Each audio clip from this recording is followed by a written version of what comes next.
কিছু কিছু জায়গাতে মনে হইতেছে যেন নতুনভাবে একটু সন্ত্রাসবাদী তৎপরতা শুরুর একটা চেষ্টা চলছে। ট্যাক্স কালেকশন, বিক্ষিপ্ত একটু আক্রমণ, ভয়ে বোধহয় অ্যারেস্ট হয়েছে 2জন বা 3জন। তো এটা তো একটা অশুভ সংকেত, এবং সামনে ডিসি ইলেকশন, এই তৎপরতা যদি বাড়ে, তো এই পরিপ্রেক্ষিতে আপনি কি মতামত দিবেন? সন্ত্রাসবাদীদের যে দৌরাত্ম্য, এটা তো বামপন্থী ফ্রন্ট সরকার থাকার সময়ে প্রায় নিয়ন্ত্রণে নিয়ে আসতে সক্ষম হয়েছিলেন।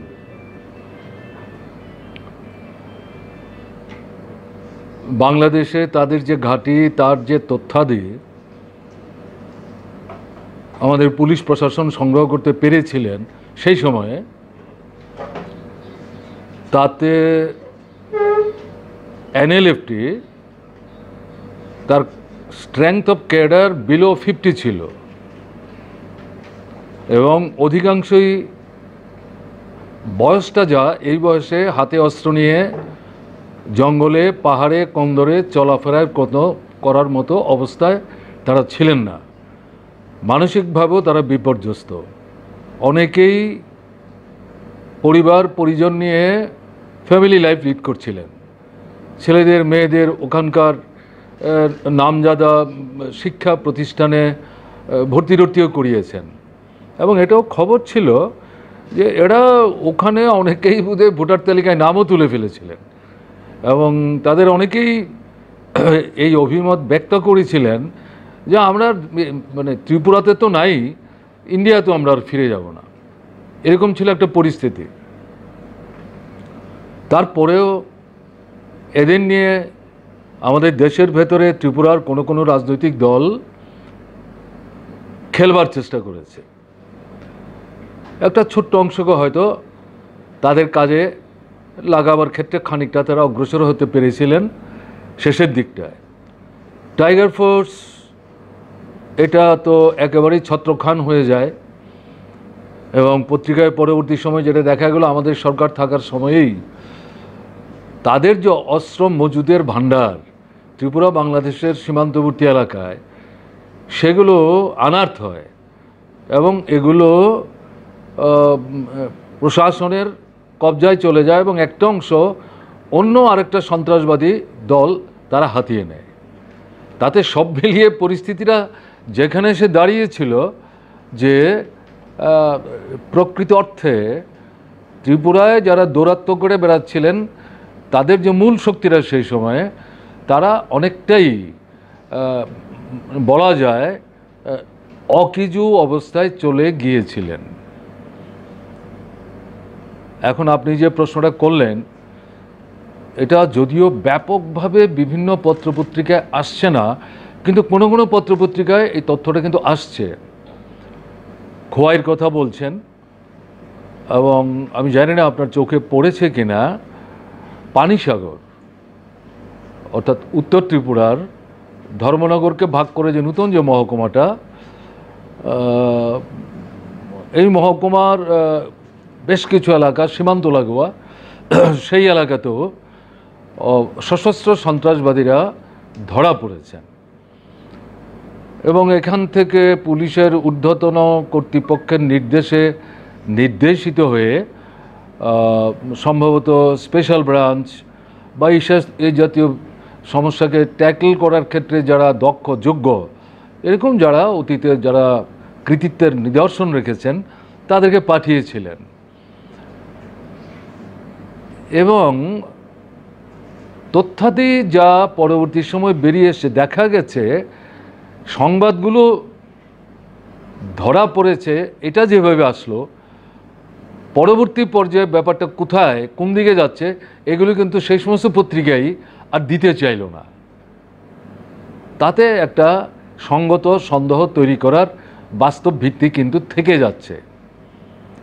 এখানে খবর আসছে আমাদের মোহনপুরে যাওয়ার পথে লেভুঙ্গা যে এলাকাটা নতুন একটা ব্লক হয়েছে, তো এরকম বেশ কিছু জায়গায়, নাম বললে তো বেশ কয়েকটা থানার নামই বলতে হয়, আমি সেখানে নাইবা গেলাম, তাতে পুরনো সন্ত্রাসবাদী স্বাভাবিক জীবনে এসছেন, নতুন করে কোনো উপজাতি রাজনৈতিক দলের সাথে যুক্ত, তাদের কাউকে কাউকে কোনো রাজনৈতিক দল যোগাযোগ করছেন, কথাবার্তা বলছেন, এবং এরকমও অভিযোগ এসছে যে প্রথম যারা অস্ত্র নিয়ে ধরা পড়লেন তাদের যখন ইন্টারোগেট করার চেষ্টা হয় তখন সম্ভবত খুব মানে প্রভাবশালী মহল থেকে ইন্টারভেন করার চেষ্টা হয়। আমি এতটুকুই বলছি, এর বাইরে আমি বলতে চাইছি না। তো অন্যান্য জায়গায় এদের সঙ্গে টাকা পয়সার লেনদেনও হয়েছে, এরকমও কিছু কথাবার্তা শোনা গেছে। তো যাই হোক, আপনি যে প্রশ্নটা তুললেন এবং আপনি নিজেও যে উদ্বেগ প্রকাশ করেছেন একজন পুরনো সাংবাদিক, এবং সঙ্গে সঙ্গে ত্রিপুরার নাগরিকদের মধ্যে বয়স একেবারে আপনার কম হয়নি, অনেক কিছু দেখেছেন আপনি, সেই দিক থেকে আপনার যে উদ্বেগ এটার সঙ্গত। এবং আমরা তো চাইব সন্ত্রাসবাদীরা যাতে কোনো মতেই মাথাচাড়া দিতে না পারে নতুন করে। এই সময়ের মধ্যে নতুন সরকার আসার পর পত্রিকায় দেখেছি যে কিছু নতুন ছেলেকে এই পুরনো দলগুলোতে ভিড়াবার চেষ্টা হয়েছে, আবার পুরনো দলগুলো ভাঙাগোড়ার মধ্য দিয়ে নতুন করে নতুন নাম নিয়ে নতুন সংগঠন তৈরির চেষ্টা হচ্ছে। এবং এর মধ্যে ধরুন আমাদের গভর্নমেন্ট থাকার সময়ে মিজোরামে না মেঘালয়ে একজন এরকম আন্ডারগ্রাউন্ড, তিনি তাদের ইন্টেলেকচুয়াল উইংয়ের লিডিং রোল প্লে করছিলেন, ধরা পড়েছিলেন। তাকে যখন ত্রিপুরায় নিয়ে আসার জন্য ত্রিপুরা পুলিশ উদ্যোগ নেয় তখন ইন্টারভেন্ট হয়, এবং যেই রাজ্যে ধরা পড়েন সেই রাজ্যের সরকারের সাথে সমঝোতা করে ত্রিপুরা সরকারের হাতে যাতে তাকে তুলে দেওয়া না হয় তার একটা ব্যবস্থা হয়। এবং পরবর্তী সময়ে সেই ভদ্রলোক সম্ভবত আবার মানে সেফ প্যাসেজের সুযোগ নিয়ে আবার বাংলাদেশে চলে যান। তিনিও এখন নাকি আবার একটু সক্রিয় হয়ে উঠবার চেষ্টা করছেন। এই ধরনের ঘটনাবলী লক্ষ্য করা যাচ্ছে, এটা ভালো লক্ষণ না। আমরা আশা করব আমাদের সংবাদ মাধ্যম একটু ইনকুইজিটিভ অ্যাটিটিউড নিয়ে বিষয়গুলো নারী নক্ষত্র খুঁজে বের করার যদি চেষ্টা করেন, জনগণের জ্ঞাতার্থে নিজেদের ভাবনার রং না মিশিয়ে প্রকৃত তথ্য যা সেটা যদি উপস্থিত করেন, মানুষের পক্ষে অ্যালার্ট থাকা সুবিধা হবে। এবং আমরা তো চাইব যে বর্তমান যে সরকার তারা নিশ্চয়ই সেখানে ইনারশিয়াতে যাতে সাফার না করে, এবং তারা বরং উদ্যোগী হয়ে পুলিশকে সক্রিয় রেখে যে কোনো দিক থেকে এই প্রচেষ্টা নেওয়া হোক না কেন, আবার নতুন করে সন্ত্রাসবাদীদের উদ্যমী করে তুলতে তাকে যাতে প্রতিহত করা হয়। করোনা সংক্রান্ত বিষয়ে আপনার সঙ্গে কথা বলেছি। এতদিন পরে এসে মানে এই যে টানা 8-9 দিনের লকডাউন, তার মধ্যে হঠাৎ করে মনে হচ্ছে যেন সব কিছু আমাদের হাতের বাইরে চলে যাচ্ছে। একটা অসহায় একটা ফিলিংস ত্রিপুরার মানুষের হচ্ছে।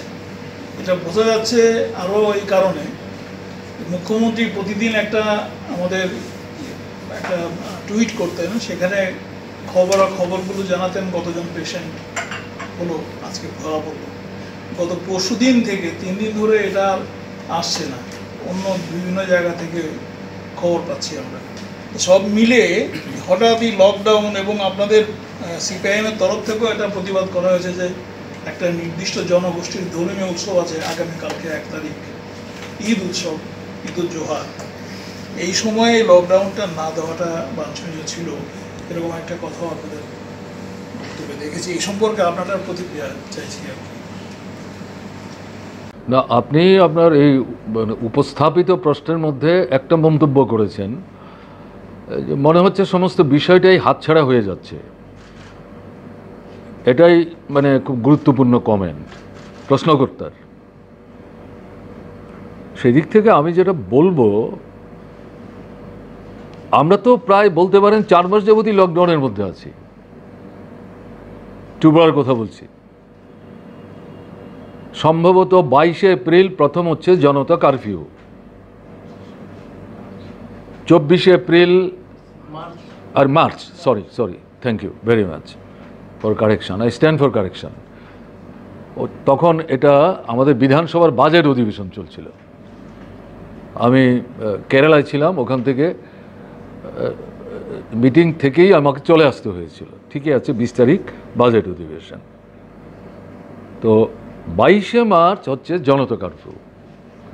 তারপরে যে থালা বাসন বাজানটা যেন আবেদন আসলো,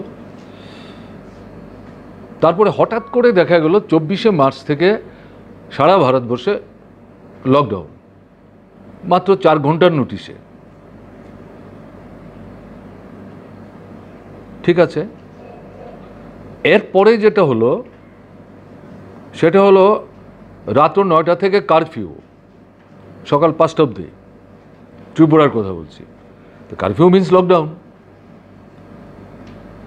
তারপরের যেটা ঘটনা সেটা হচ্ছে আপনার সীমান্তবর্তী যে এলাকা ত্রিপুরার 24টা মহকুমার মধ্যে আমার যা ধারণা প্রায় 3/4 সাব ডিভিশনস এগুলো সীমান্তবর্তী এলাকায়। তাতে ভেতর দিকে 1 কিলোমিটার, বাইরের দিকে 500 মিটার, সেটাও লকডাউন। এরপরে যেটা হলো সেটা হচ্ছে কোভিড পজিটিভ পাওয়া যাওয়ার পর তাদের সংস্পর্শে এসেছেন বা এসে থাকলেও থাকতে পারেন এরকম যারা, এই সমস্ত যে এলাকাগুলো এগুলোতে কন্টেইনমেন্ট জোন বলে ডিক্লেয়ার করা হলো। ভেতর থেকে বেরোনো যাবে না, বাইরে থেকে ভেতরে ঢোকা যাবে না। It means it is lockdown. এটাও লকডাউন। তারপরে যেটা দাঁড়ালো, যেটা বললেন যে প্রথম দিকে 3 দিনের জন্যে, এরপর এটাকে এক্সটেন্ড করে 4 তারিখ পর্যন্ত নিয়ে যাওয়া হলো। তাহলে আমি কথাটা বলছি এই কারণে, ভারতবর্ষের সব রাজ্যে যে ব্যাপারটা এরকম হচ্ছে ঘটনা কিন্তু তা না। সারা দেশে ব্যাপারটা এরকম হচ্ছে ঘটনা তা না। কোনো রাজ্যে, যেমন আজকে আমি দেখছিলাম মহারাষ্ট্রে 31শে আগস্ট পর্যন্ত লকডাউন কন্টিনিউ করছে। হয়তো এরকম আরও 2-1টা রাজ্য থাকতে পারে, বা কোনো রাজ্যের কোনো জেলা বা মহকুমা পকেট থাকলেও থাকতে পারে। কিন্তু আমাদের রাজ্যের যে পরিস্থিতি, ভার্চুয়ালি 22শে মার্চ থেকে আজ অবধি কোনো না কোনোভাবে আমরা লকডাউনের মধ্যে আছি। এখন লকডাউনটার উদ্দেশ্য কি আপনারা খুব ভালো জানেন, আমার চাইতে তো অনেক বেশি ভালো জানেন। এর আগে আমার সাথে 2বার আপনারা কথাবার্তা বলেছেন, আমার অভিমত জানবার চেষ্টা করেছেন। যা ব্যাখ্যা দিয়েছে সরকার বা পৃথিবীর বিভিন্ন রাষ্ট্রের যারা নায়করা, বিজ্ঞানীরা, স্বাস্থ্যকর্মীরা, স্বাস্থ্য বিশেষজ্ঞরা, তারা যা দিয়েছেন যে লকডাউন চিকিৎসা না, এটা হচ্ছে অন্তর্বর্তীকালীন সময়ে অনেকটা বাইং টাইমের মতো, যে সময়টা ব্যবহার করে সরকার তার স্বাস্থ্য পরিষেবার পরিকাঠামোর মধ্যে যে গ্যাপগুলো আছে, অসম্পূর্ণতা আছে, এই সময়ের মধ্যে এই বিষের ছোবল থেকে মানুষকে রক্ষা করার জন্য এই পরিকাঠামোটাকে ঠিকঠাক জায়গায় নিয়ে যাওয়ার আপ্রাণ চেষ্টা করা। এর জন্য এটাকে ম্যাক্সিমাম ইউটিলাইজ করো, এবং এটার মধ্য দিয়ে কি হবে, বিশ্বের জালটা যাতে ছড়িয়ে পড়তে না পারে, break the chain, R further যাতে চেইনটা রিঅর্গানাইজ করতে না পারে। এবং আন্তর্জাতিক ক্ষেত্রে যেমন আমাদের দেশেও, বিরাট বড় দেশ চীনের পর, 130-32 কোটি মানুষ, সাধারণভাবে কিন্তু মানুষ প্রথম দিকে এটা মানে বিরূপ কোনো প্রতিক্রিয়া ব্যক্ত করেননি। বিরূপ প্রতিক্রিয়াটা দেখা যেতে শুরু করলো আপনার যারা পরিযায়ী শ্রমজীবী বংশের মানুষ, তারা যখন বাড়িতে থাকতে পারছেন না, ভাড়া পাচ্ছেন না, মজুরি পাচ্ছেন না, যাই পয়সা আছে তাদের দোকানে গিয়ে সওদা করতে পারছেন না, বাড়িতে ফিরে আসতে পারছেন না। অর্থাৎ মাইগ্রেন্ট লেবারার সেকশন, তাদের মধ্যে কিছু প্রতিক্রিয়া তৈরি হলো। কিন্তু বাই অ্যান্ড লার্জ ত্রিপুরা সহ সারা ভারতবর্ষের মানুষ এই যে ব্যাখ্যাটা, তার সঙ্গে মোটামুটি সহমত পোষণ করেছেন। Yes, let us wait and see. এটা আনফরসিন একটা অ্যাটাক আমাদের ত্রিপুরা। তো তাহলে অভিজ্ঞতাটা কি? ত্রিপুরা এবং দেশের রোগাক্রান্তের সংখ্যা বাড়ছে। আজকের পত্রিকায় দেখলাম গতকালকে একদিনে 50,000 ছাড়িয়ে গেছে, 52,000 ছাড়িয়ে গেছে। এখন পূর্ব অনুমান যেটা ব্যক্ত হয়েছে তাতে বলছে দিন আসছে একদিনে 1 লক্ষ হয়ে যাবে। It's a matter of concern. এটা কিন্তু আমরা বলছি না, আমরা বলার কে? এবং আমাদের দিক থেকে এটা বলতে যাওয়া তো একেবারে চূড়ান্ত নির্বুদ্ধিতা হবে। এটা যারা এই বিষয়গুলি নিয়ে আপনার গবেষণাধর্মী কাজ করছেন, দেখভাল করছেন, ম্যানেজ করার চেষ্টা করছেন, তাদের বক্তব্য। হাওয়ার তাহলে দেশে এই সংখ্যাটা বাড়ছে, সুস্থ হয়ে বাড়িতে লোক ফিরে যাচ্ছেন, এটা নিঃসন্দেহে এটা স্বস্তির একটা ব্যাপার। কিন্তু মানুষ মারা যাচ্ছে এবং মৃত্যুর সংখ্যাও প্রতিদিনই কিন্তু আগের তুলনায় বাড়ছে।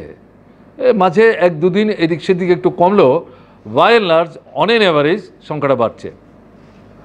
আমাদের ত্রিপুরায় প্রথম দিকে যেমন একটা আত্মপ্রসাদে ভুগছিল মনে হচ্ছিল, বিশেষ করে প্রশাসন। এখন অবস্থাটা যেটা,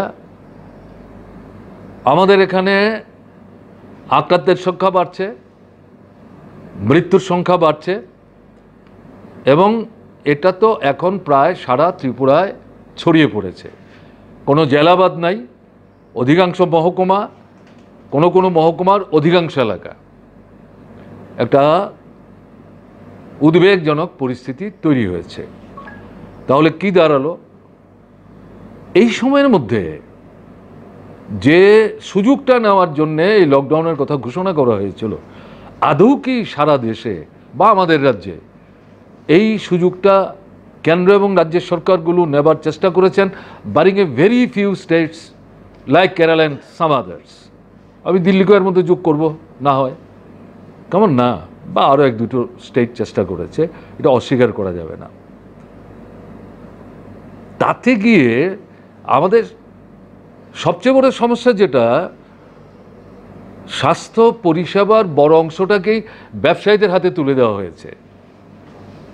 এটা বাণিজ্যিক সংস্থার হাতে চলে গেছে, লাভ লোকসানের ব্যাপার। পৃথিবীর কোনো কোনো দেশে দেখা গেছে এই পরিস্থিতিতে তারা বেসরকারি স্বাস্থ্য পরিষেবার পরিকাঠামোকে পুরোটা রাষ্ট্রের হাতে তুলে নিয়েছে।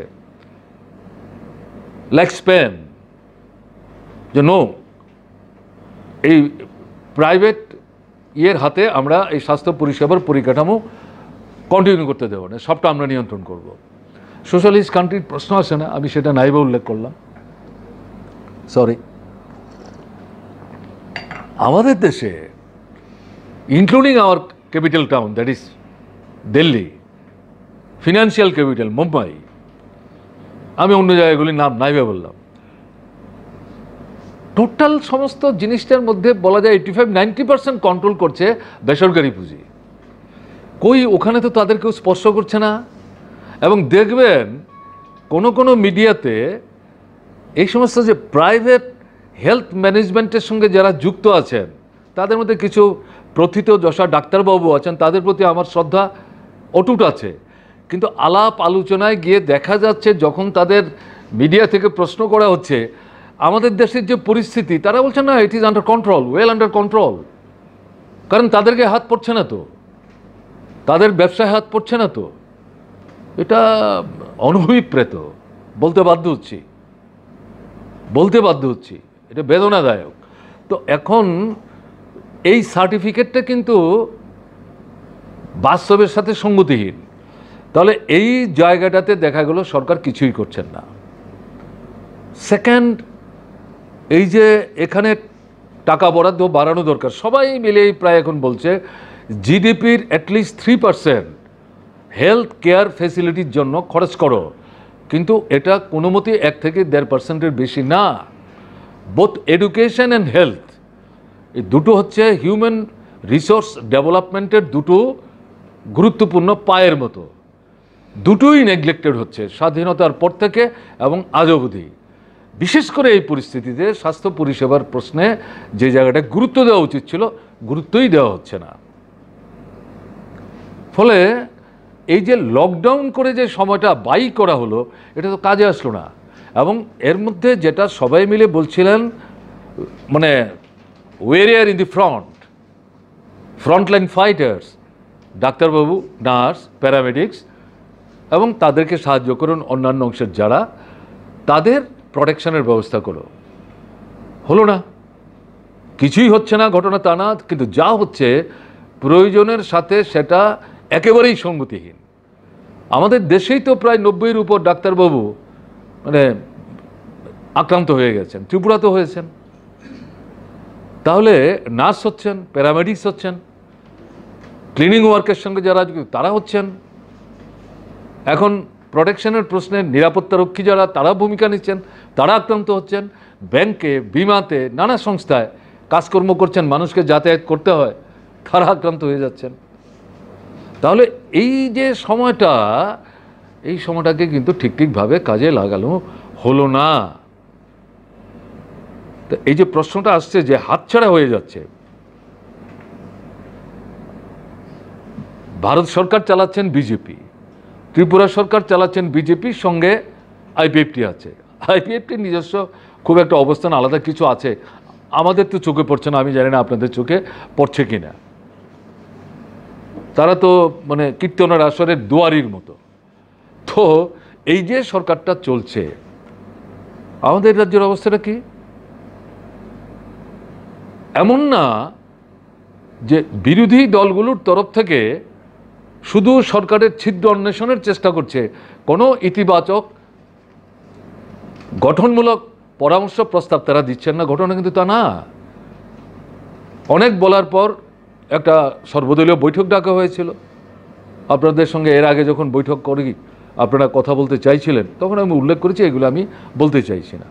সেখানে অনেকগুলো, প্রায় প্রত্যেকটি রাজনৈতিক দল, বড় ছোট যার যাই শক্তি থাকুক, সুনির্দিষ্টভাবে 1, 2, 3, 4, 5 করে অনেকগুলো পজিটিভ প্রস্তাব রেখেছিলেন। কোথায়? ডিসেন্ট্রালাইজ করো, পিপিপির ব্যবস্থা করো, রিটায়ার্ড ডাক্তারদের কাজে লাগাও, রিটায়ার্ড নার্স, প্যারামেডিক্সদের কাজে লাগাও।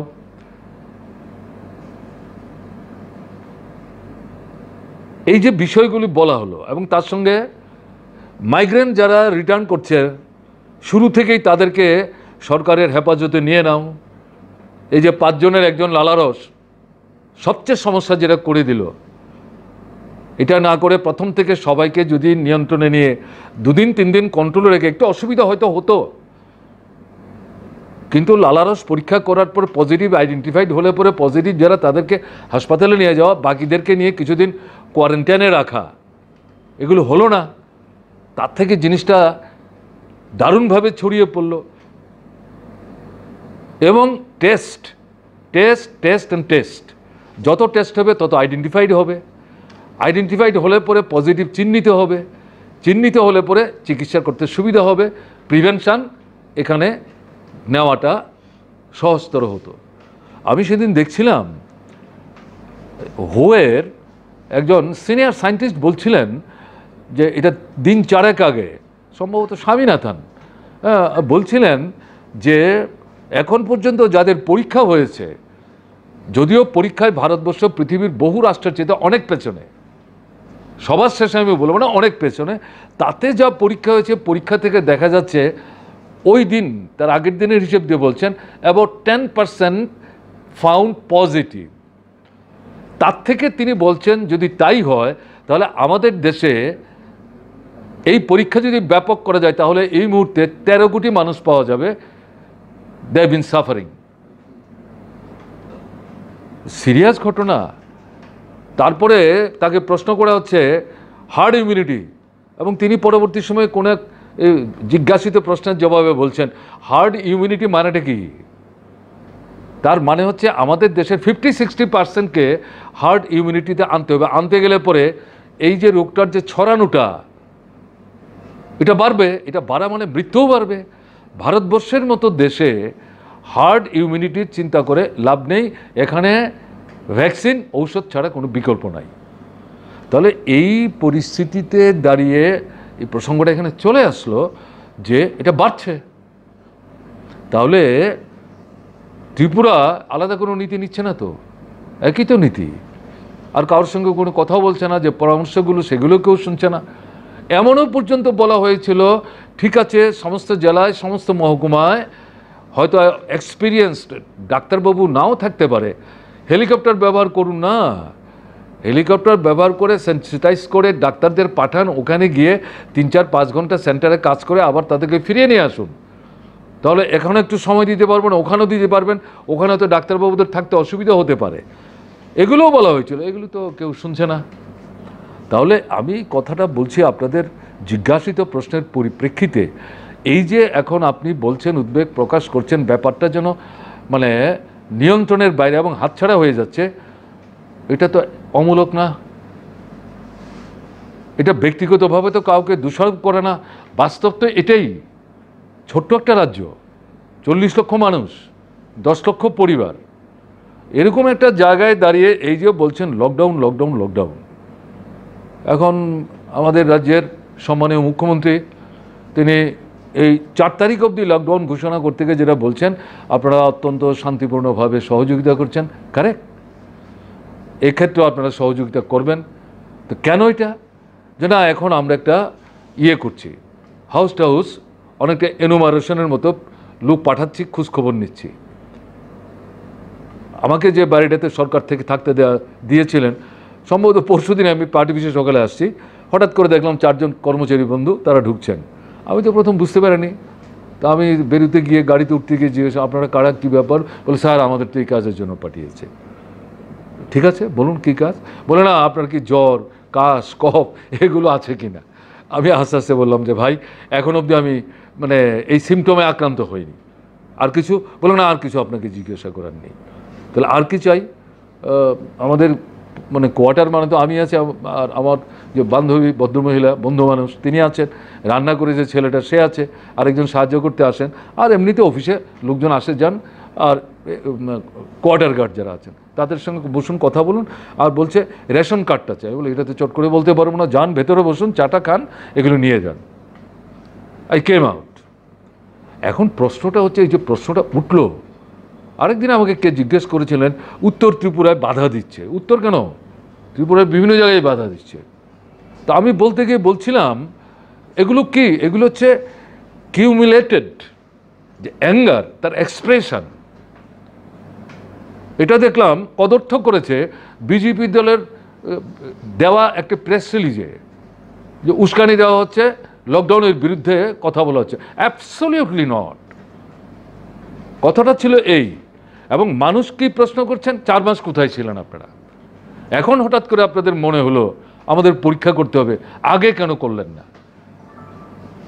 তো এরপরেও কিন্তু আমি বলেছি ওই সাংবাদিক বন্ধুকে, যিনি সম্ভবত দা ত্রিপুরা সোশ্যাল মিডিয়া, আমি সঙ্গে সঙ্গে ওখানে এটাও বলেছি যে এই যে কর্মচারী বন্ধুরা যারা যাচ্ছেন তাদের সঙ্গে দুর্ব্যবহার কেউ করবেন না, খারাপ ব্যবহার কেউ করবেন না, যথাসম্ভব সহযোগিতা করবেন। সিদ্ধান্ত তাদের না, তাদের পাঠানো হয়েছে, সরকার তাদের পাঠাচ্ছেন, তাদের তো কোনো দোষ নাই। কিন্তু প্রশ্ন হচ্ছে মাননীয় মুখ্যমন্ত্রী যে কথা বললেন, আমাদের এখানে সেন্সাস হয়, ভোটার তালিকার ইন্টেন্সিভ ইনুমারেশন হয়, কই সেই সময় তো লকডাউনের প্রশ্ন আসেনি।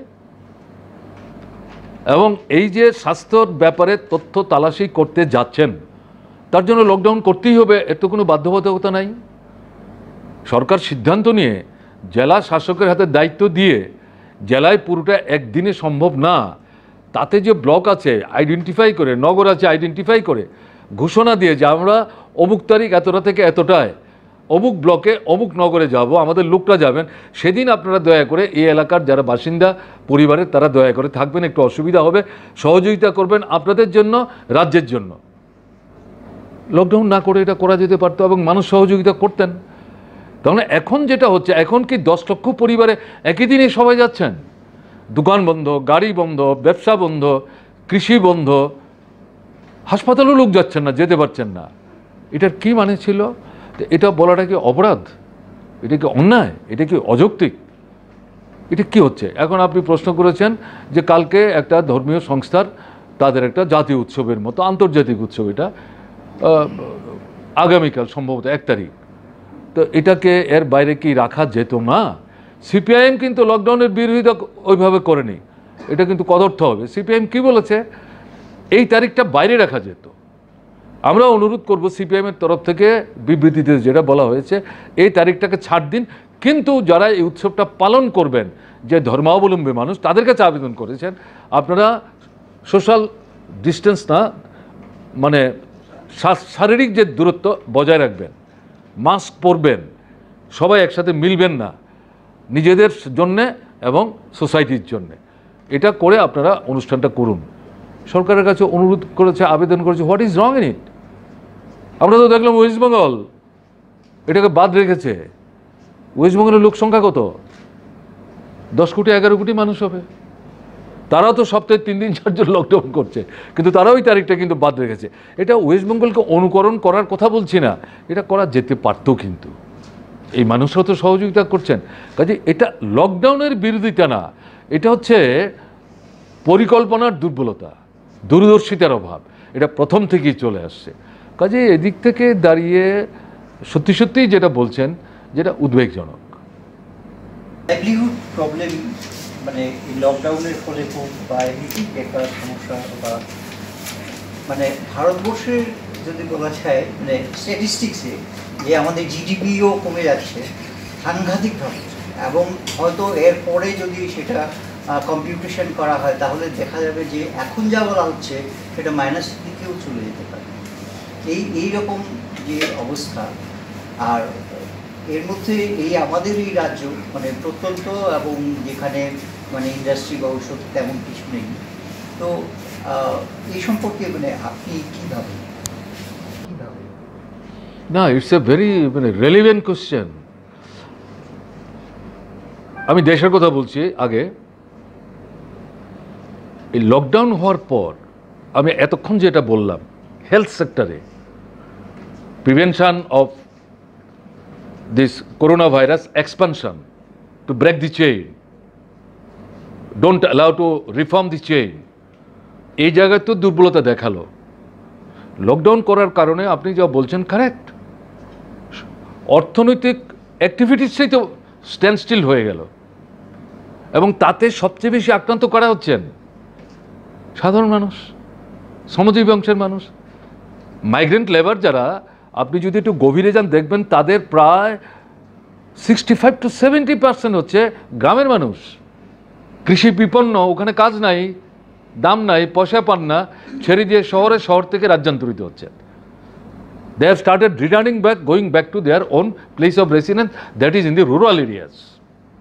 ঠিক, তাহলে এই পরিস্থিতিতে সবাই মিলে যেটা দাবি করছিল যে এই যে লকডাউনটা করলেন, এই যে কেন বলা হচ্ছে এটা দূরদর্শিতার ঘাটতি আছে, অপরিকল্পিত। পরিকল্পনা 3 রকমের হবে, একটা তাৎক্ষণিক, একটা মধ্যবর্তী, একটা দীর্ঘমেয়াদী। তো তাৎক্ষণিক হচ্ছে ঠিক আছে এখন আমরা করলাম, এটা মেনে নেবে। কোথায় মধ্যবর্তী পরিকল্পনা, কোথায় দীর্ঘমেয়াদী পরিকল্পনা? তাহলে এই ভারতবর্ষের মধ্যে যে কোটি কোটি মানুষ, প্রায় 50 থেকে 55 কোটি মানুষ এই শ্রমদানের উপর, দৈনিক শ্রম বিনিময়ের উপর, দৈনিক রোজগারের উপর দিনের ভাত খাবারের ব্যবস্থা করেন, তারা কিভাবে চলবেন? কই, তার তো কোনো পরিকল্পনা হলো না। এবং সেখানে একটা দাবি উঠল, সবাই মিলে বললেন ঠিক আছে এই পরিস্থিতিতে আপনাদের গোডাউনের যে পরিমাণ জমা আছে চাল গম, তাতে সরকারের বাৎসরিক বিভিন্ন রাজ্যগুলিকে তাদের যে রেশনিং ব্যবস্থা চালাবার জন্য যা দিতে হয় তার চাইতে অতিরিক্ত মজুদ আছে। তাহলে আপনারা ওখান থেকে মাথাপিছু 10 কেজি চাল, এবং এটাও বলেছে যারা ট্যাক্স নেটের বাইরে আছেন, আর শুধু চাল দিলে হবে না, তার তো অন্যান্য জিনিস কিছু কিনতে হবে, ইনক্লুডিং মেডিসিন। তাদেরকে অন্তত 7,500 টাকা করে মান্থলি একটা টাকা দেওয়ার ব্যবস্থা করুন, অ্যাটলিস্ট ফর নেক্সট 6 মান্থস। চাল যেটা দেবেন পয়সা ছাড়া পাবে, এর থেকে সরকারের কোনো পয়সা রোজগার হবে না। কিন্তু 7,500 যেটা দেবেন, এটা দিয়ে লোকগুলি বাজারে যাবে, জিনিস কিনবে, ডিমান্ড রেজ করবে, তার থেকে কিন্তু গভর্নমেন্টের আবার রেভিনিউ জেনারেট করবে, তাতে গভর্নমেন্টের কিছু কিছু সেখানে রোজগারের স্কোপ আছে। হাউএভার কই এগুলো তো মানছে না সরকার। এখন আমি যদি উল্টো দিক থেকে বলি, এখন একবারে ঢাকঢোল পিটিয়ে প্রচার করা হচ্ছে কি আম্বানি পৃথিবীর প্রথম 10 জন ধনীর মধ্যে একজন, এশিয়াতে 1 নম্বর, এবং এই গত বছরে তার যে ইনকাম সেটা মানে প্রায় 8 থেকে 10 ভাগ বেড়ে গেছে। How not Ambani alone. ভারতবর্ষের আপনার প্রথম 5 থেকে 7 জন যারা বর্তমান শাসক গোষ্ঠী এবং তার যারা নেতৃত্ব, এদের খুব ক্লোজ মানে পেরিফেরিতে মুভ করেন, তাদেরকে নিয়ে দেশে বিদেশে চলাফেরা করেন, তাদের প্রত্যেকেরই এই সময়ে আয় বেড়েছে, প্রত্যেকের আয় বেড়েছে। হাউ? অথচ মানুষের ক্রয় ক্ষমতা নিচের দিকে নেমে যাচ্ছে, রোজগার নাই, পয়সা না থাকলে ক্রয় ক্ষমতা কী করে বাড়বে? আর যেটা করার কথা বলা হলো সেটাও সরকার করছে না। এবং আপনি যেটা বললেন কারেক্ট, যে সমস্ত ফিগারগুলি বেরিয়ে এসছে, IMF, ওয়ার্ল্ড ব্যাংক, ইভেন আমাদের যে রিজার্ভ ব্যাংক অফ ইন্ডিয়া, যে ভদ্রলোক এখন আপনার গভর্নর, পছন্দের লোক, তার কিন্তু অর্থনীতির কোনো ব্যাকগ্রাউন্ড নাই, সবাই মিলে প্রশ্ন তুলেছিল, সেই ভদ্রলোকও স্বীকার করতে বাধ্য হয়েছেন যে মাইনাস হয়ে যাব আমরা জিডিপি। আপনি যা বলছেন মাইনাস হয়ে যেতে পারে, তা না, অলরেডি এটা শুরু হয়েছে, এবং মাইনাস কেউ কেউ বলছেন যে হতে হতে ইন্ডিয়াতে এটা -6 to 9 হয়ে যেতে পারে GDP. Can you imagine where we are being led to serious situation? বেকারি বাড়ছে, তাহলে কৃষিতে সংকট, তার প্রতিফলন শিল্পে হবে, শিল্প কৃষিতে সংকট, তার প্রতিফলন এমপ্লয়মেন্টে হবে, তার প্রতিফলন ডিমান্ডে হবে, তার প্রতিফলন বাজারে হবে, তার প্রতিফলন সামগ্রিক অর্থনীতিতে হবে। অনলি এ ভেরি ফিউ, এই আম্বানিদের মতো যারা, আমি মুকেশের কথা বলতে, তার ছোটো ভাইয়ের কথা বলছি না, সে তো ইতিমধ্যে প্রায় রেড ডিক্লেয়ার্ড হয়ে গেছে, এটার পেছনে অন্য কোনো কৌশল আছে কিনা আমি অন্তত জানি না। এদের বাদ দিলে পরে অবস্থাটা খুব খারাপ। ভাবছে গভর্নমেন্ট এই সময় যে অর্থনৈতিক নীতি নিয়ে চলছে তাতে কি হচ্ছে? প্রাইভেটাইজেশন, প্রাইভেটাইজেশন, প্রাইভেটাইজেশন, বিরাষ্ট্রীয়করণ। স্বাধীনতার পর থেকে আমাদের দেশের অর্থনীতি সমাজতান্ত্রিক অর্থনীতি না। জওহরলাল নেহরু দেশের প্রথম প্রধানমন্ত্রী, তিনি কমিউনিস্ট ছিলেন না কোনোদিন, সমাজতান্ত্রিক ধাঁচের অর্থনীতি করার চিন্তা করেছিলেন। সোভিয়েত দেশ ফিরে এসে চাক্ষুষ করে দেশে এসে বলেছিলেন যে আপনারা সোভিয়েত সম্পর্কে যা বলছেন ঘটনা তা না, সম্পূর্ণ অন্যরকম চেহারা। সেই সময়ে যে যুদ্ধকালীন পরিস্থিতিতে পৃথিবীর অর্থনীতিতে যে মন্দা তৈরি হয়েছিল, জওহরলাল নেহরু বলছেন Soviet Russia is free from that. কাজে ওইটা তাকে প্রভাবিত করেছে, কিন্তু তিনি কমিউনিজম করার কথা কোনোদিন বলেননি। তিনি সমাজতান্ত্রিক পুঁজিবাদী অর্থনীতি বলেছেন, সমাজতান্ত্রিক পুঁজিবাদী অর্থনীতি। তার থেকে আপনার রাষ্ট্রায়ত্ত যে ব্যবস্থা, পৃথিবীর বহু পুঁজিবাদী রাষ্ট্রে রাষ্ট্রায়ত্ত ব্যবস্থা অনুসরণ আগে থেকেই করছিলেন, সেটাই নিয়েছেন। এখন যেটা দেখা যাচ্ছে, it is under severe attack.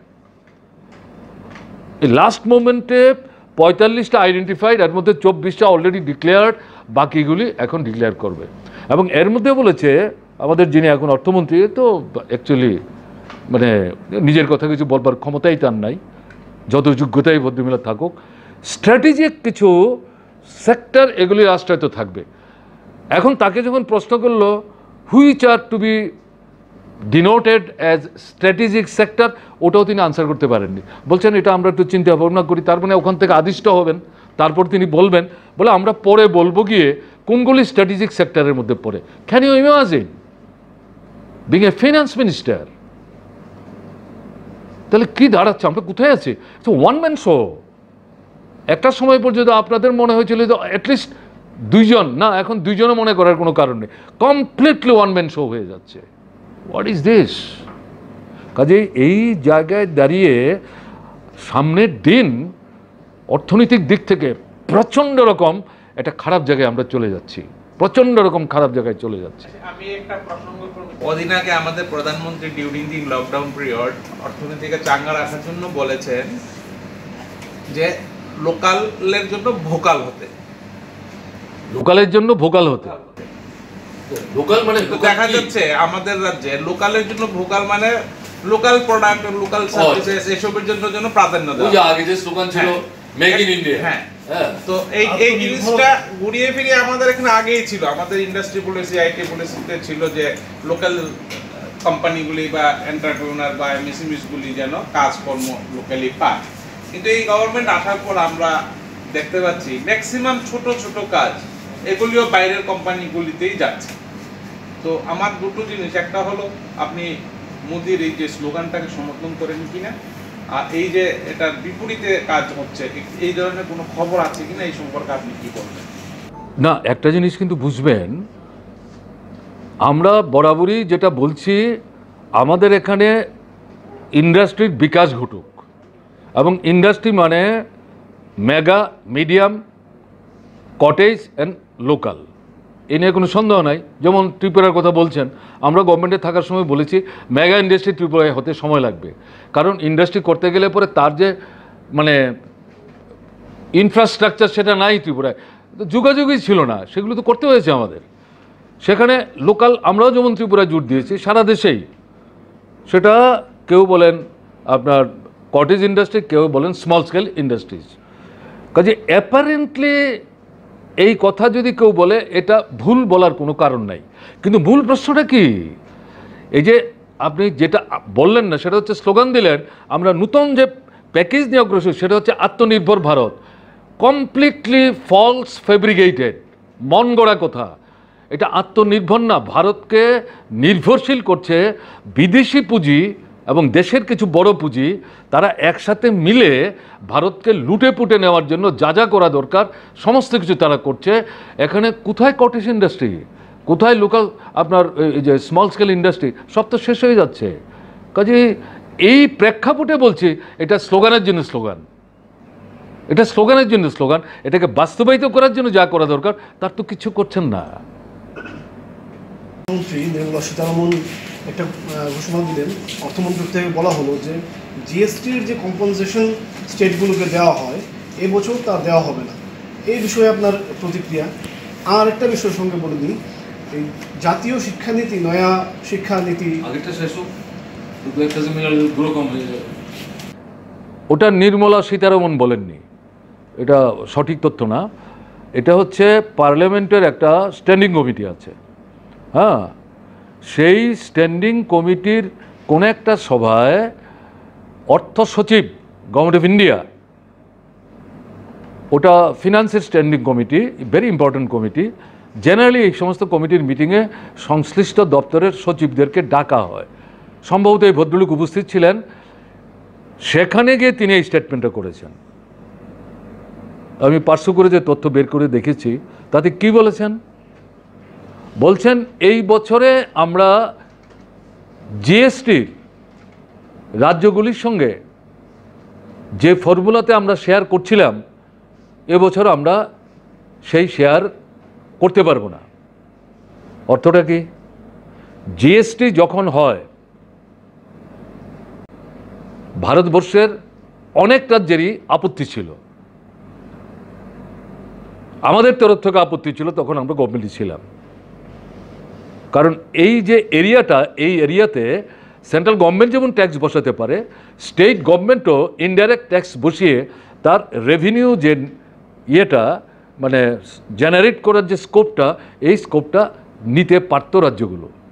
এখন এই জিএসটি হওয়ার সুবাদে যে প্রস্তাবগুলি আসলো তাতে এই সুযোগটা রাজ্যগুলো ভোগ করতে পারবে না। তাহলে ভারতবর্ষ একটা ফেডারেল কান্ট্রি, তাতে রাজ্যগুলোর কতগুলো অধিকার আছে, কিছু স্বাধীনতা আছে, এবং এতে এই অর্থনৈতিক ক্ষেত্রে ট্যাক্স ইত্যাদি বসাবার ক্ষেত্রে রাজ্যের হাতে কিছু ক্ষমতা আছে। যখন ওটা বলা হলো, রাজ্যগুলো আপত্তি করল। তখন একের পর এক সভার পরে গিয়ে সিদ্ধান্ত হয় যে না, আপনাদের এই যে ইনডাইরেক্ট ট্যাক্স করার অধিকার এটা স্বীকার করা যাবে না, কিন্তু একটা শেয়ার হবে। জিএসটির মাধ্যমে যে ট্যাক্সটা সংগৃহীত হবে সারা দেশ থেকে, এটাতে এসে কেন্দ্রীয় সরকারের কুশাগারে জমবে, সেখান থেকে একটা শেয়ার হবে, একটা ফর্মুলা তৈরি হয়েছে, তাতে যার যার রাজ্য সেভাবে পাবেন। তখন আবার প্রশ্ন উঠল, এই যে শেয়ারটা করা হলো বা আপনারা করছেন, তাতে গিয়ে যদি আমি গিয়ে দেখি আমি গত বছর ট্যাক্স রেভিনিউ যা সংগ্রহ করতাম, আপনারা এই শেয়ার থেকে আমাকে যা দিচ্ছেন সেটা গত বছরের চেয়ে আমার কম, আমি কি করে ম্যানেজ করব? তখন বহু আলাপ আলোচনার পর সিদ্ধান্ত হলো অ্যাটলিস্ট ফর নেক্সট 5 years এই যে গ্যাপটা হবে কম্পেনসেট করবে government of India, particularly the union finance ministry. ঠিক আছে, এই জায়গায় দাঁড়িয়ে এখন 19-20 অর্থ বছরে এই যে গ্যাপটা, এটা প্রতি 4 মাস পরে পরে গ্যাপটা পূরণ করা হয়, এটা করলো না। সর্বশেষ গিয়ে গত মার্চে গিয়ে করলো। এখন আরেকটা কিন্তু আপনার কোয়ার্টার শেষ হয়ে গেল, দিচ্ছে না, এবং এখন গিয়ে পরিষ্কার বলে দিল গ্যাপ কম্পেনসেট করার তো প্রশ্নই আসছে না। কথাটা খুব সবটা যে ভেঙে টেঙে বলেছে তা না, মানে ভঙ্গিমাটা যা, তাতে হচ্ছে শেয়ারই করবে না। সিরিয়াস ঘটনা, রাজ্যগুলো চলবে কি করে? এটা প্রথমত হচ্ছে টোটাল অর্থনৈতিক নিয়ন্ত্রণ কেন্দ্রীয় সরকার তার হাতে কুক্ষিগত করার চেষ্টা করছে, এবং এটা হচ্ছে against the federal understanding of our country, of our constitution, এবং রাজ্যগুলোকে শুকিয়ে মারার রাস্তা, এবং সমস্ত রাজ্যগুলোকে অল্প কয়েকটা রাজ্য বাদ দিলে পর কেন্দ্রীয় সরকারের কাছে ভিক্ষুকে পরিণত করার একটা প্রচেষ্টা, মানে টুটি টিপে মারার চেষ্টা। ধরুন আমাদের ত্রিপুরার যে বাজেটটা আমরা করে আসলাম 19-20 19,000 কয়েকশো কোটি টাকার, তাতে তো এই টাকাগুলো ধরা আছে। এগুলো যদি বন্ধ হয়ে যায়, তো ত্রিপুরার মতো ভারতবর্ষের তো প্রায় মোর দেন 50% স্টেট, তারা কোথেকে রিসোর্স মোবিলাইজ করবেন? তাহলে কী হবে? আমরা গভর্নমেন্টে নাই বলে আমরা চুপ করে থাকবো? এটা হতে পারে? এটা তো দেশপ্রেমিক নাগরিক হিসাবে এটা কোনো নাগরিকের দিক থেকে নিশ্চুপ বসে থাকাটা হতেই পারে না। সবারই এটা প্রতিবাদ করা দরকার। সেদিক থেকে আপনি যেটা বললেন, কোনো মতে এটাকে আমরা সমর্থন করি না। এটা অগণতান্ত্রিক, স্বৈরাচারী, এবং যে আপনার এই যে যুক্তরাষ্ট্রের যে ব্যবস্থা তার পরিপন্থী রাজ্যগুলিকে শুকিয়ে মারার নীতি। এটা অবিলম্বে এই সিদ্ধান্ত পরিহার করা দরকার, এবং কম্পেনসেট করার যে টাকা এবং যাই রেভিনিউ এর মধ্যে জেনারেট করেছে তার যে শেয়ার, অবিলম্বে রাজ্যগুলিকে দেওয়া দরকার। What is your next question? সুযোগ নিয়ে মনে হচ্ছে সংসদে কোনো আলোচনা নেই, কোথাও কোনো রকমের একতরফা অনেক সিদ্ধান্ত একের পর এক, মানে রেল থেকে শুরু করে কয়লা খনি থেকে শুরু করে একের পর যেগুলো প্রাইভেটাইজেশন হচ্ছে, সমস্ত কিছু বেরিয়ে যাচ্ছে এবং চাপিয়ে দেওয়া হচ্ছে এক কেন্দ্রের কাছ থেকে। মনে হচ্ছে ডেমোক্রেসি, আমাদের কনস্টিটিউশন, ফেডারেল স্ট্রাকচার যেটার কথা আপনি বললেন, সব কিছু অর্থহীন হয়ে যাচ্ছে। এরকম একটা পরিস্থিতির মধ্যে এডুকেশন পলিসি এটা কি সেন্ট্রাল লিস্টে চলে গেল? মানে অদ্ভুত একটা, কেন্দ্রীয় সরকার একাই রাজ্যের সব শিক্ষা ব্যবস্থাগুলো ঠিক করে দিচ্ছে। তার মধ্যেও আরও ভেতরের বিষয় আছে যেগুলো আমি যাচ্ছি না, ভাষা সংক্রান্ত বিষয়ে অনেক বিতর্কিত সিদ্ধান্ত রয়েছে। কিন্তু এইভাবে এই যে এটা করোনা পরিস্থিতির প্রতিবাদ করা যাবে না, কোনো স্তর থেকে প্রতিবাদের গলায় প্ল্যাকার্ড ঝুলিয়ে কিছু বললেও গ্রেপ্তার করে নেওয়া হবে। এই পরিস্থিতির সুযোগ নিয়ে এই যে কেন্দ্র একটার পর একটা এই ধরনের এন্টি পিপল পলিসি, এন্টি যুক্তরাষ্ট্রীয় কাঠামো ভেঙে দেওয়ার চেষ্টা এগুলো করছে, প্রতিক্রিয়া জানতে চাইছি। আপনি তো আপনার প্রতিক্রিয়া ব্যক্ত করলেন, তার মধ্যে আমার ভাবনা অনেকটা শেয়ার করলেন। না না, ঠিকই আছে, ঠিকই আছে, ঠিকই আছে, এক্স্যাক্টলি। জার্নালিস্টরা তো মঙ্গল গ্রহ থেকে আসেনি, কেমন না? তারা তো এই সোসাইটির পার্ট অ্যান্ড পার্সেল। তাদের ঘরে ছেলে মেয়ে আছে, ভাই বোন আছে তো নাকি? প্রথম প্রশ্ন হচ্ছে, শিক্ষা কিন্তু একসময় রাজ্য তালিকায় ছিল। 3টা তালিকা আছে আমাদের সংবিধানে, কেন্দ্র, রাজ্য, আর একটা কেন্দ্র রাজ্যের সম্মিলিত কনকারেন্ট লিস্ট। একসময় শিক্ষা প্রথম দিকে যখন 3টা তালিকা হয় তাতে রাজ্যতে ছিল শিক্ষা, পরবর্তী সময় এটাকে কনকারেন্ট লিস্ট আনা হলো। তার মানে হচ্ছে কেন্দ্র রাজ্য মিলে যে বিষয়গুলো আসছে এই তালিকায়, তাতে কেন্দ্র যদি সেই বিষয়ের উপর কোনো আইন তৈরি করে, রাজ্যেরও অধিকার আছে আইন তৈরি করার, কিন্তু সেখানে একটা বার আছে, কেমন? সেটা কি? রাজ্য এমন কোনো আইন তৈরি করতে পারবে না কেন্দ্রের আইনের পরিপন্থী। ঠিক আছে? তাহলে প্র্যাকটিক্যালি নামে কনকারেন্ট লিস্ট, আসলে ক্ষমতা কেন্দ্রের হাতে কুক্ষিগত, যেটা আমরা প্রথম থেকে বলে আসছি যে আস্তে আস্তে সমস্ত ক্ষমতা কেন্দ্রের হাতে কুক্ষিগত হচ্ছে। তো এখনও নামকেও আসতে যুক্ত তালিকা আছে শিক্ষা। তাহলে এটা সিস্টেমটা কি? সিস্টেম হচ্ছে এই যে পলিসিটা তৈরি হলো, তার ড্রাফটটা তৈরি করার আগেই রাজ্যের মতামত, ড্রাফটের একটা খসড়া ঠিক আছে কেন্দ্র করলো, রাজ্যগুলির কাছে পাঠাবে, রাজ্য তার মত দেবে। এবং এটা তো কাদের স্বার্থের সাথে যুক্ত? ছাত্ররা, ছেলেরা, মেয়েরা, তাদের মধ্যে চিন্তা ভাবনা করার মতো বহু সংগঠন তৈরি হয়েছে। কলেজে, ইউনিভার্সিটিতে ছাত্রদের সংসদ আছে, তাদের একটা ফেডারেল স্ট্রাকচার তারা নিজেরা তৈরি করে নিয়েছেন, ডেমোক্রেটিক স্ট্রাকচার, তাদের মতামত দেওয়ার অধিকার থাকবে। শিক্ষকদের সংগঠন আছে, অধ্যাপকদের সংগঠন আছে, একাডেমিশিয়া যারা গবেষণাধর্মী কাজকর্মের সাথে যুক্ত, তারাও ওইগুলো নিয়ে ভাবনা চিন্তা করেন, তাদেরও কিছু ফোরাম আছে। এর বাইরে যারা, তারাও শিক্ষা নিয়ে ভাবেন। দেশ নিয়ে ভাবলে শিক্ষা নিয়ে ভাবতে হবে। স্বাস্থ্য নিয়ে ভাববো, শিক্ষা নিয়ে ভাববো না, শিক্ষা নিয়ে ভাববো, স্বাস্থ্য নিয়ে ভাববো না, তারপরে মানুষ নিয়ে ভাববো, এটা হয় না, এটা সেলফ কন্ট্রাডিক্টরি হয়ে যায়। কাজে এরকম ভাবনার লোক তো আছেন। তো ফলে তাদের মতামতটা নিয়ে যদি ড্রাফটটাকে মডিফাই করার দরকার হয় করবেন, করে এই যে ড্রাফটটা, এটা পার্লামেন্টের টেবিলে প্লেস করতে হবে, একটা সময় নির্ধারণ করতে হবে। সময় নির্ধারণ করে মেম্বার যারা, তাদেরকে অ্যামেন্ডমেন্ট, রিটেন অ্যামেন্ডমেন্ট অথবা সাজেশন রিটেন সাবমিট করার সুযোগ দিতে হবে। ডিবেট হবে, সরকার পক্ষের তরফ থেকে বক্তব্য থাকবে, বিরোধী পক্ষের তরফ থেকে বক্তব্য থাকবে। তারপরে যদি দরকার হয় এটা সিলেক্ট কমিটিতে যাবে, সিলেক্ট কমিটিতে আবার আলোচনা হবে, তারপরে ব্যাপারটা একটা চেহারা নেবে, এরপরে আবার পার্লামেন্টে আসবে। অথবা সিলেক্ট কমিটিতে না গিয়ে যদি দেখা যায় একটা অলমোস্ট ইউনিমিনিটি চলে আসছে, একটা সেখানে এটা মডিফাই করে হবে। কোথায়? কিচ্ছু হলো না, যেটা সাংবাদিক বন্ধু উল্লেখ করার চেষ্টা করলেন। কারেক্ট। পার্লামেন্টে কোথায়?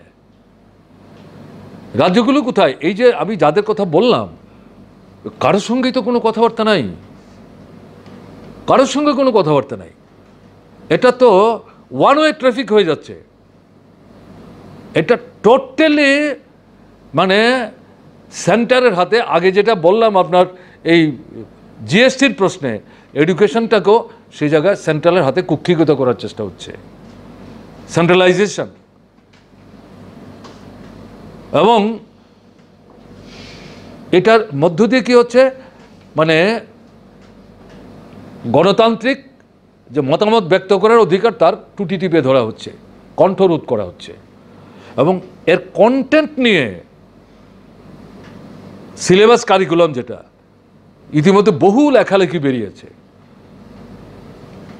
সিলেবাসের বোঝা কমাবার প্রশ্ন উঠল, তাতে গিয়ে দেখা গেল এমন সমস্ত বিষয়বস্তু বাদ দেওয়া হলো যেগুলো বাদ দিলে পরে এডুকেশনের অন্যতম গুরুত্বপূর্ণ অবজেক্টিভস যেটা, সেটা হচ্ছে প্রকৃত মূল্যবোধ সম্পর্কে মানুষ তৈরি হতে সাহায্য করা। তাহলে তা করতে গেলে দেশ সম্পর্কে তার ধারণা থাকতে হবে। তাহলে এই জায়গায় আমাদের সংবিধান, গণতন্ত্র, রাষ্ট্রীয় নীতি, যুক্তরাষ্ট্রীয় ব্যবস্থা, ব্যক্তি স্বাধীনতা, ধর্মনিরপেক্ষতা, এগুলি বাদ দিলে তো হবে না। দেখা গেলো এগুলি ওয়ান আফটার অ্যানাদার বলছে স্কাটল স্কাটল স্কাটল, এবং গোটা কারিকুলামটাকে সাম্প্রদায়িক বিষে বিষাক্ত করার চেষ্টা হচ্ছে। এবং এবং এই যে আমি এটা পড়েছি, তার পলিসি একটা শর্টকাট একটা নোট বিধায়ক হিসাবে আমার হাতে এসেছিল, আমি যেটা পড়ে দেখেছি, টোটাল জিনিসটাকে আপনার এটা কমার্শিয়ালাইজ করে ফেলা হচ্ছে, ব্যবসায়ীদের হাতে তুলে দেওয়া হচ্ছে, বেসরকারিকরণের ব্যবস্থা করা হচ্ছে। কোনো কথাবার্তা বলা যাবে না, সিরিয়াস। তাহলে কি দাঁড়াচ্ছে? চরিত্র গঠন কোথায় হবে? দেশপ্রেম কোথায় হবে? বিপন্ন মানুষের পাশে দাঁড়াবার যে মানবিক যে বোধগুলো, এগুলো কোত্থেকে জন্ম নেবে? যদি কারিকুলামটাই এই সমস্ত বিচারগুলি বর্জিত থাকে, এরকম একটা জায়গায় চলে যাচ্ছে।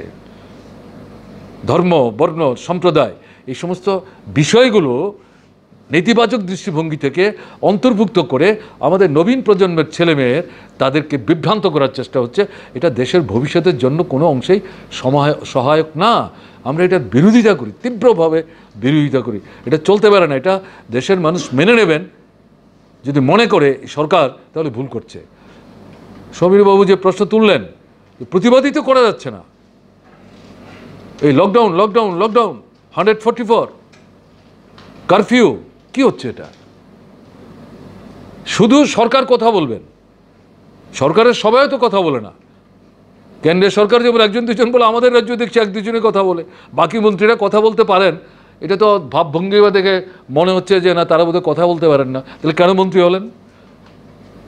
একজন দুজনে যা মনে আসছে তাই বলে বেড়াচ্ছেন, আপনারা সবচেয়ে ভালো বুঝেন, ঠিক না? তাহলে কি দাঁড়াচ্ছে ব্যাপারটা? কোথায় চলে যাচ্ছি আমরা? তাহলে এই পরিস্থিতিতে দাঁড়িয়ে তাহলে লকডাউন মানুষের সর্বনাশ করেছে। অন্যদিকে দেখছি লকডাউন যারা মুনাফাবাজ, মুনাফা শিকারী, তাদের জন্য এটা আশীর্বাদ হয়েছে। আর তাদের রক্ষককে আমাদের দেশের শাসক গোষ্ঠী, আরএসএসের নিয়ন্ত্রণে পরিচালিত বিজেপি, কেন্দ্র, রাজ্য, বিভিন্ন রাজ্য। এখন কি দেখছেন? মানুষকে বাঁচানো হচ্ছে এই মুহূর্তে সবচেয়ে বড় কাজ।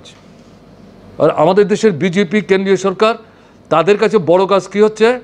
অবিজেপি সরকার যেগুলো কথায় উঠে না বসে না, এরকম কিছু কিছু সরকার আছে অবিজেপি, কিন্তু বিজেপির কথায় উঠে বসে, তাদের কথা বাদ দিলাম। কিছু কিছু সরকার আছে যারা বিজেপির কথায় উঠে না বসে না, সেখানে পয়সা খরচ করে কেনা বেচার মাধ্যমে এই সরকারগুলোকে কি করে ক্ষমতাচ্যুত করা যায়, এই কাজে সরকার ব্যস্ত। এটা কাজ হলো? মোস্ট আনডেমোক্রেটিক, মোস্ট আনডেমোক্রেটিক মধ্যপ্রদেশের সরকারটা। এটাকে ফেলার জন্য আপনার 24 তারিখ পর্যন্ত অপেক্ষা করতে হলো লকডাউন ঘোষণা। 2 মাস সময় তো হাতছাড়া করলো। এই আপনার ট্রাম্পের জন্য লাখ লাখ মানুষ গুজরাটের, ভারতবর্ষের সবচেয়ে বড় যে স্টেডিয়ামে জমায়েত করার জন্যে। তারপরে এখন রাজস্থান ভাঙবার চেষ্টা হচ্ছে। আপনার মণিপুরের অবস্থা কি? গোয়ার অবস্থা কি? কম আসন, টাকা দিয়ে অন্য দল ভাঙিয়ে লুক নিয়ে সরকার তৈরি করলেন, এখন এটাও রাখতে পারছেন না। সমর্থন প্রত্যাহার করছে, তারা অন্য কিছু ভাবছে। দেখা যাচ্ছে সমস্ত কাগজপত্র চেপে দিয়ে মুখ বন্ধ করে রাখছে, কারণ এটা শাসক দলের বিপক্ষে চলে যাচ্ছে। এর আগে কর্ণাটকে কি হলো, এর আগে অরুণাচলে কি হলো। তাহলে আমি যেটা বলছিলেন সমীরবাবু, ঠিক বলেছেন তো, ঠিক বলেছেন। কেন 144 থাকবে? কেন কারফিউ থাকবে? এগুলো তো থাকার কোনো দরকার নাই। মানুষের কথা বলার সুযোগ দিন। মানুষ কি ভাবছেন এটা জানবার চেষ্টা করুন। আপনারা 2জন 4জন আপনারাই ভাববেন, সবার ভাবনার দায়িত্ব আপনারাই নিয়ে নিলেন, আপনাদের কথা মতোই সবাই চলবে। এটা তো হতে পারে না। এই যে এই অটোক্রেসি চলবে না তো, মানুষ মানবেন কেন? কাজে এটা ঠিক হচ্ছে না। অলরাইট আপনারা লকডাউন করেছেন, 4 তারিখ গিয়ে শেষ হবে। আমি জানি না ভবিষ্যৎ দিনে লকডাউন করতে হবে কিনা। প্রয়োজনে বিজ্ঞানীরা যদি বলেন, স্বাস্থ্যকর্মীরা যদি বলেন, গবেষকরা যদি বলেন করতে হবে, এটা পলিটিক্যাল ডিসিশন না নিয়ে এরকম যারা এক্সপার্ট তাদের মতামতের ভিত্তিতে যদি করতে হবে, এটা তো বিরোধিতা আমরা করবো না, কিন্তু এই যে মানুষের মতামত ব্যক্ত করার অধিকার, এগুলিকে কেন স্কাটল করছেন? এটা উচিত না। লকডাউন চলছে, কারফিউ চলছে, সব ক্রাইসিসের মধ্যেও শোনা যাচ্ছে ওরা এডিসি ইলেকশনের একটা প্রস্তুতি নিচ্ছে। তো আপনার দল কি ভাবছে? না, আমরা তো ভোট করার বিরুদ্ধে না, আমরা তো ভোট চাই। আমরা প্রথম থেকেই বলছি, ইচ্ছে করলে গভর্নমেন্ট গত মাসের 17 তারিখ যখন তার টেনিউর শেষ হলো, ডিসিশন নিয়ে যারা কাজে ছিলেন তাদেরকে আরও 1 বছর কিন্তু কন্টিনিউ করতে দিতে পারতেন, কিন্তু আমাদের তরফ থেকে দাবি আমরা করিনি। তারা ওখানে একজন প্রশাসক বসিয়েছেন, অলরাইট, এবং আমরা বলেছি এটা ব্যুরোক্রেসিকে ইনডাইরেক্টলি মদত দেওয়া হবে, এটা হওয়া উচিত না। বহু লড়াইয়ের পর গণতান্ত্রিক পদ্ধতিতে স্বশাসিত জেলা পরিষদ তৈরি হওয়ার যে ব্যবস্থাটা চালু হয়েছে, যত দ্রুত সম্ভব পরিস্থিতি অনুকূলে অর্থাৎ স্বাভাবিক পরিস্থিতি সৃষ্টি হওয়ার মধ্য দিয়ে ভোটটা করা দরকার। আমরা এটার পক্ষে, ভোট বন্ধ করার পক্ষে না। তত এরা যা চাইছেন গণতন্ত্রের বিপক্ষে আমরা চলে যাব। এখন এদের সবই চলছে, এগুলিতে কোনো বাধা নিষেধ নাই। হলেও মিটিং হচ্ছে, ফিতা কাটাও চলছে, আসা যাওয়াও চলছে, কিন্তু সব বাধা বিরোধীদের জন্য। এটা কি আপনার ওই পঞ্চায়েতের ভোটের মতো হবে, নগরের ভোটের মতো হবে, লোকসভার ভোটের মতো হবে, আর একটা প্রহসন? এটা তো হওয়া উচিত না।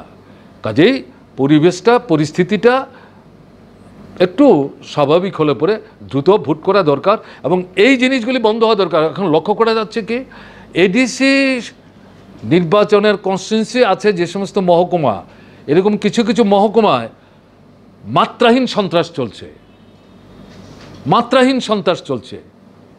কি চলছে আপনার ইয়েতে,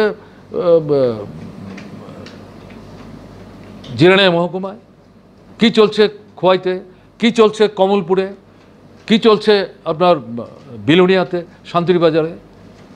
কারা করছেন এগুলো? সরকার জানে না এগুলো? আপনার জিরানিয়ার দূরত্ব কত আগরতলা থেকে? গত নির্বাচনে কে জিতলেন, কে হারলেন, কার নেতৃত্বে এগুলো হচ্ছে? বোঝা যাচ্ছে না কিছু? পুলিশ এখানে ঠুটু জগন্নাথ, তা হাতে পায়ে বেঁধে বসিয়ে রেখেছেন। এর মধ্যে আবার 2-4 জন আছে তেরেপুরে ওই লকডাউন ইম্পোজ করার জন্যে সাধারণ মানুষকে ব্যতিব্যস্ত করার চেষ্টা করছেন। এতে তো লজ্জা শরম বলে কিছু নাই, এটা পুলিশের সুনামকে ক্ষুণ্ণ করছে ওরা। এটা কী হচ্ছে? কাজেই যেটা বলছেন, ভোট করতে হবে, ভোট করতে হবে। ত্রিপুরায় এমন কোনো দল নেই যারা বলেছেন আমরা ভোট চাই না, কিন্তু পরিবেশ, পরিমণ্ডল এটা ঠিকঠাক করে, এবং ওই যে বিহারে যে এই কায়দায় ভোটের কথা বলছে, এখন সবাই বিরোধিতা করছে, এই কায়দায় ভোট না। কেমন এখন তো আজকে পত্রিকায় দেখলাম ট্রাম্প বলছে ভোট পিছিয়ে দাও, পরাজয়ের আতঙ্কিত 8% নাকি মাইনাস চলছে, পেছনে চলছে। তো আমাদের দেশে কোথায় কোন সময় কী ঘোষণা দেবেন কে জানে, কারণ ওই ট্রাম্পকে ফলো করছে তো আমাদের দেশের শাসকরা। আর কি আছে, অনেকক্ষণ হলো তো। কোভিড রিলেটেড যে ইনফরমেশনগুলো আছে সেভাবে পাবলিক ডোমেনে আনা হচ্ছে না সরকারের তরফ থেকে। আমরা যা দেখতাম যে অল ইন্ডিয়া যে সাইটগুলো আছে স্টেট গভর্নমেন্ট থেকে সেখানে ইনফরমেশন দেওয়া হতো, সেই সাইটগুলোর মধ্যে গত কদিন ধরে ইনফরমেশন দেওয়া হচ্ছে না। তো আপনি কি মনে করেন, মানুষকে তথ্য জ্ঞাপনটা মানুষকে সচেতন হতে সাহায্য করবে, নাকি সরকার যেভাবে তথ্য আড়াল করে রাখছে এটা অবস্থাকে নিয়ন্ত্রণে সাহায্য করবে? তথ্য আড়াল করছে কিনা এ নিয়ে আমি কিছু মন্তব্য করতে পারবো না, হ্যাঁ, কিন্তু আপনার এটা অভিযোগের পরিপ্রেক্ষিতে সাধারণ বুদ্ধিতে আমি যেটা বলবো, তথ্য গোপন করাটা সঠিক না। তথ্য মানুষের জ্ঞাতার্থে মানুষের সামনে উপস্থিত করাটাই সহায়ক হবে। এটা সরকারের পক্ষ পরিস্থিতি মোকাবেলা করতে সাহায্য করবে সরকারকে। গভর্নেন্স কেমন চলছে এবং রাজ্যের মুখ্যমন্ত্রী কেমন চালাচ্ছে, এটা তো আপনি আমার চাইতে ভালো জানেন, কেমন না? কারণ আপনারা চোখের সামনে অনেকগুলি সরকার দেখেছেন। তা এতক্ষণ যে আলোচনা হলো তার থেকে তো একটা কনক্লুশন ড্র করাই যায়। সব কিছু আমার মুখ দিয়েই বের করতে হবে কেন? কেমন, আরেকটু অপেক্ষা করুন, একটু তোলা থাকলো। মানুষ আরেকটু অভিজ্ঞতা সঞ্চয় করুক, ভালো না, এতটুকুই বললাম। ভালো থাকবেন, নমস্কার নেবেন।